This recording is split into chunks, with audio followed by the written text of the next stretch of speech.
visitors. Today we are celebrating the 8th of March, International Women's Day. This is a global day celebrating the cultural, economical, scientific and political achievements of women. The main topic of our discussion is the power of women in 21st century. Very interesting, provocative and hot topic not only for today. We will discuss with 5 women ambassadors from 5 continents, 5 topics, and we will present you 5 points of view, similar or different. Let's see.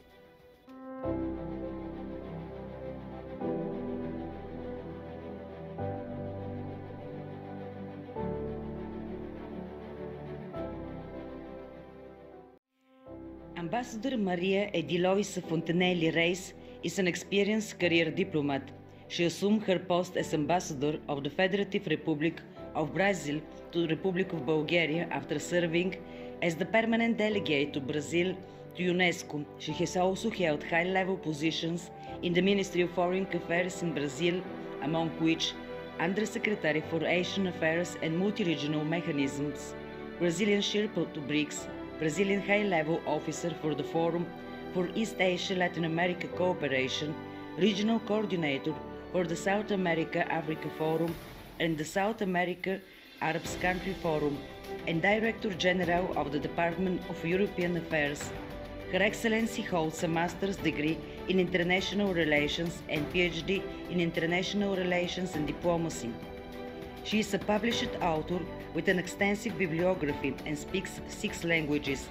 Ambassador Mariam Edileuza Fontenele Reis has been recognized for her diplomatic achievements and excellence in the foreign service with Brazilian and Foreign Merit Awards.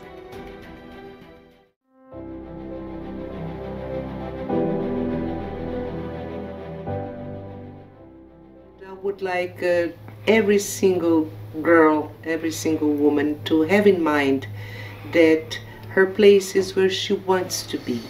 So women have to trust themselves, apply themselves with dedication and hard working to accomplishing all her dreams. And yes, you can make it. Whatever you want to do, you will be excellent. So.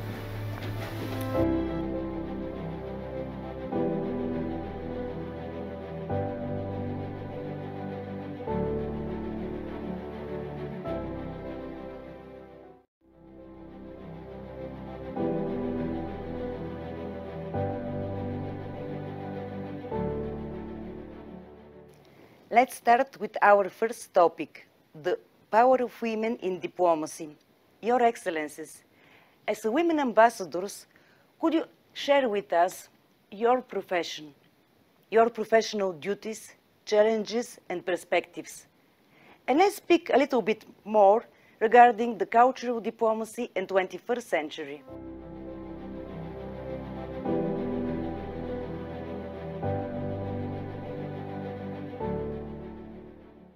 And I want to quote Her Excellency Maria Fontenele Reis. She says that cultural exchange is a powerful instrument of diplomacy. Please, Your Excellency. Thank you. First of all, allow me to express my gratitude to Diplomatic Life for convening this beautiful meeting of lady ambassadors here.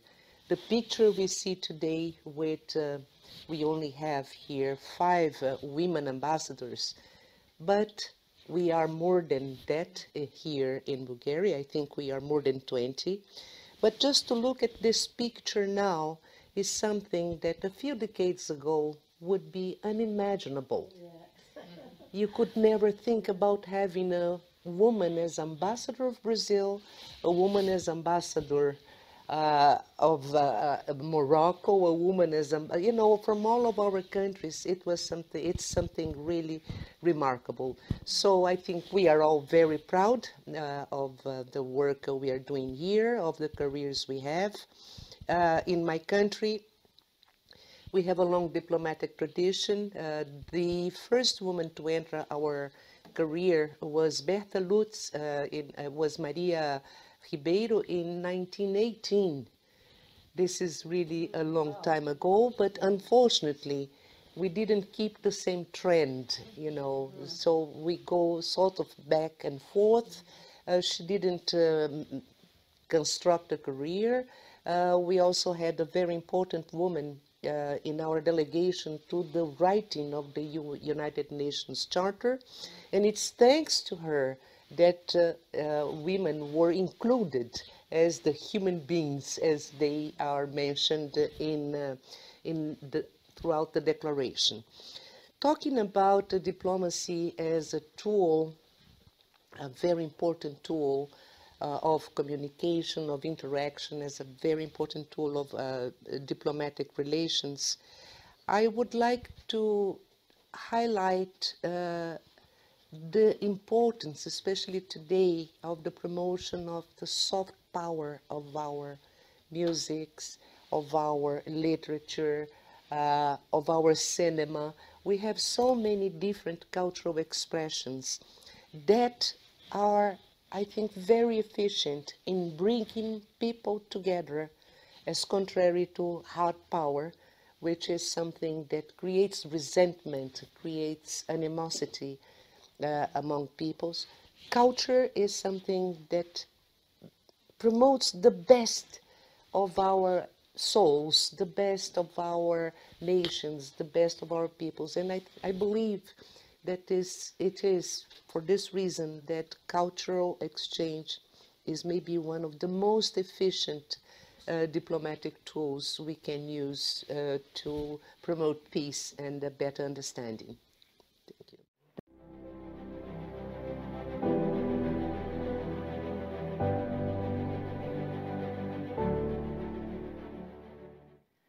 Our second topic is the power of women in politics. According to Women in Politics 2021 map, created by the Interparliamentary Union and United Nations Women, despite increases in the number of women at the highest level of political power, widespread gender inequalities persist. Could Your Excellency share something positive trends from your perspective?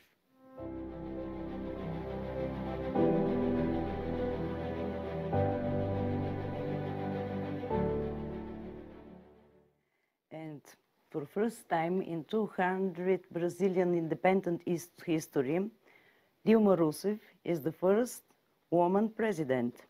And I have to mention that Dilma Rousseff has Bulgarian origins. Oh. Please, yes, please, Your Excellency. Of course, indeed. Of course, and we are very proud of it. You know, in Brazil, 51% of the population are women. So it's only, it would be natural that we had a greater representation of women in politics, because that means representing society or defending or promoting the interest of this half of the population in our parliament. Unfortunately, however, we have a very small number of women in politics in Brazil, in domestic politics. And this awareness has brought us to change the legislation, the elections code, to make compulsory to have a certain number, at least 10% of women running from each party. And this is the way we expect to increase the participation of women in our parliament. Women are very active in all other sectors of our society. Many are doctors, teachers, engineers, diplomats, etc. Teachers, traditional profession for women. And also I have to mention today, hundreds of YouTubers. But unfortunately, we are still very few in politics. We are working on that, and we hope to increase this percentage. Today it's only, I think, less than 15% of women in our parliament. However, we, in 200 years of history, had the first woman elected president in Brazil, and this woman is Dilma Rousseff, the daughter of a Bulgarian born in Gabrovo, and first generation born in Brazil. So this shows how open our society, how flexible our society is to social mobility, political mobility in our country. So we are very, very proud. She paid a visit to Bulgaria as President of Brazil in 2011, and that was maybe the most important topic of our bilateral relations. She developed many areas of cooperation in not only in the cultural sphere, but also in the economic and commercial areas. And she was really very proud of coming to Bulgaria, of paying tribute to her Bulgarian roots. So we are also very proud of her. And now, by the way, she's going to be appointed as the president of the BRICS Bank in Shanghai. So she will be very active dealing with the promotion of financing to projects of infrastructure and sustainable development in BRICS Bank, in BRICS countries, and also in other developing countries. So we're very proud of her. Thank you.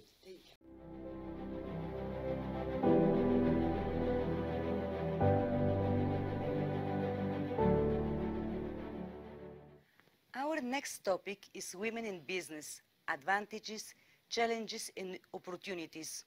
Your Excellencies, can you summarize this topic regarding the perspectives of your countries?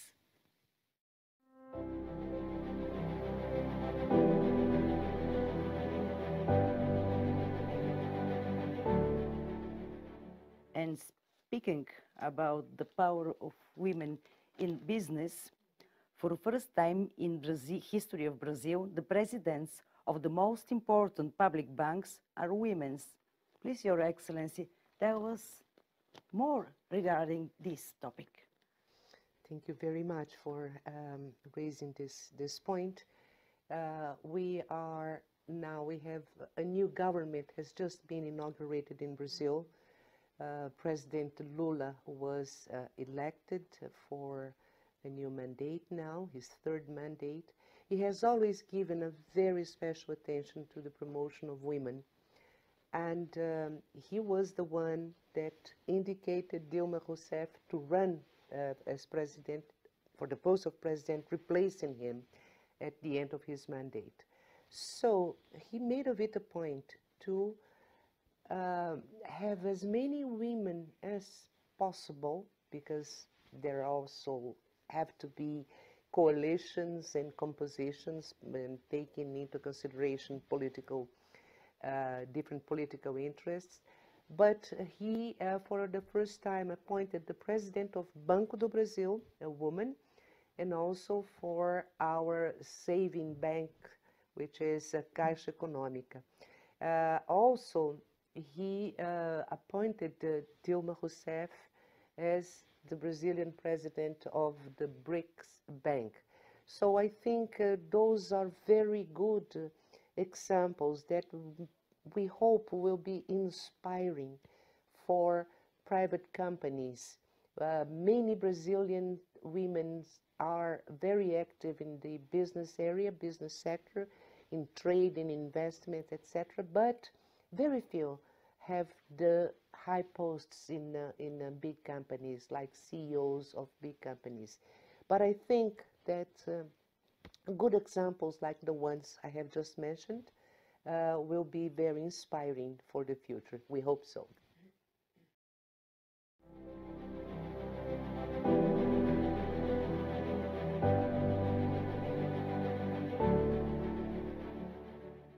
Our next topic is the power of women in science.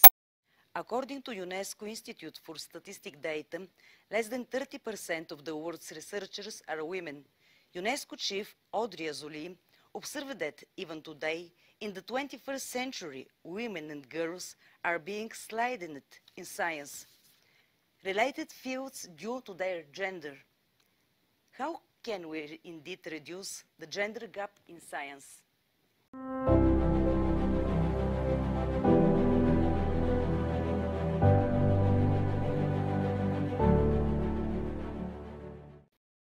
Let's start with Her Excellency Maria Fontenele Reis, who had the privilege of being ambassador to UNESCO before being posted to Bulgaria. Thank you very much. I think that the participation of women in sciences reflects to some extent the participation of women in all other areas of activities. They need more visibility. Like my colleague said, there are so many women working informally in the economic activity, but when it comes to more responsibilities, it's a gradual process, I would say. We have in my country, for example, many women who are important biologists, researchers, scientists, but that don't have that much projection. And I think the more projection they have, the more they will become role models for younger generations. And in this regard, I really was privileged to, while working as ambassador to UNESCO, in promoting this international awareness of the need to promote more women in order to make more role models and to inspire younger generations. So the promotion of this, or the organization of this L'Oréal Women in Science Prize, which is given, it was instituted in 1998, and since then, every year, about 40 women from all over the world, from every single country, developed country, developing country, least developed countries, we try to reach out to those women that are excelling in the scientific field. So I believe this is a very good initiative to promote internationally the researchers, to bring them together, to form network of researchers of women, and I believe that this is one of the noblest tasks of UNESCO. Thank you.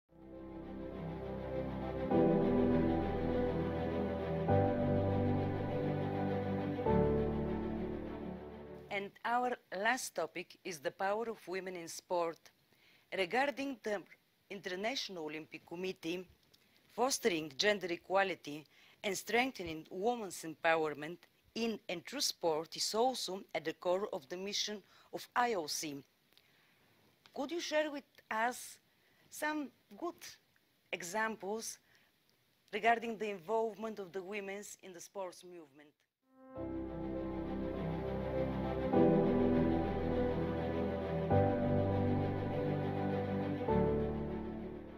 For the first time in Brazilian history, the Minister of Sport is a woman. Please, Your Excellency. Yes,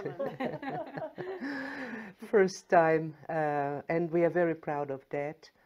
And allow me to talk about first time to pay tribute to our first Minister of Sports in Brazil, who was Pelé, appointed in 1995. He recently passed away, so I would very much like to pay tribute to this athlete of world, known through all over the world, maybe the best ambassador of Brazil we ever had. Maria, also Ayrton Senna in car racing. Yes, car racing, Ayrton Senna, yes, unfortunately, so young, Yes, unfortunately. But we are very pleased to see that gradually a greater number of women are participating in all kinds of sports in Brazil. And today, repeating again what President Lula's policy has been to appoint as many women as possible to ministerial positions, he decided to appoint Ana Moser as the first woman Minister of Sports in Brazil. She is a remarkable volleyball player. She is an Olympic champion. And she has been very active in stimulating not only a growing number of women in traditional sports, but also in new sports like skateboarding. The world champion today is a girl. I can say it's a woman because she's only 14 and she's already a world champion. But we have had in the past 2 decades a growing number of women, not only in volleyball, in football. Brazilian has a very strong female football team, but also in judo, in jiu-jitsu, karate, sailing, you know, all kinds of sports that our national circumstances allow us to do. Unfortunately, no outstanding snow skiers because we don't have this tradition, but we compensate in many other fields of sports.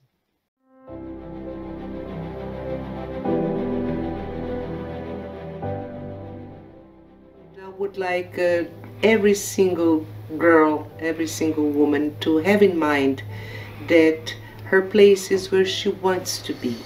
So women have to trust themselves, apply themselves with dedication and hard working to accomplishing all her dreams.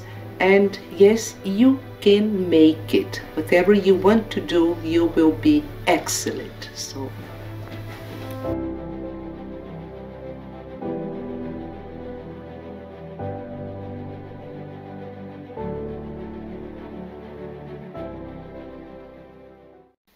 Now the discussion is open on how to make the world a better place. As a women, this is our privilege, possibility and duty. Your Excellencies, on behalf of our visitors, Bulgarian and international, and on behalf of our team of Diplomatic Life magazines, may I extend our gratitude for your support and involvement.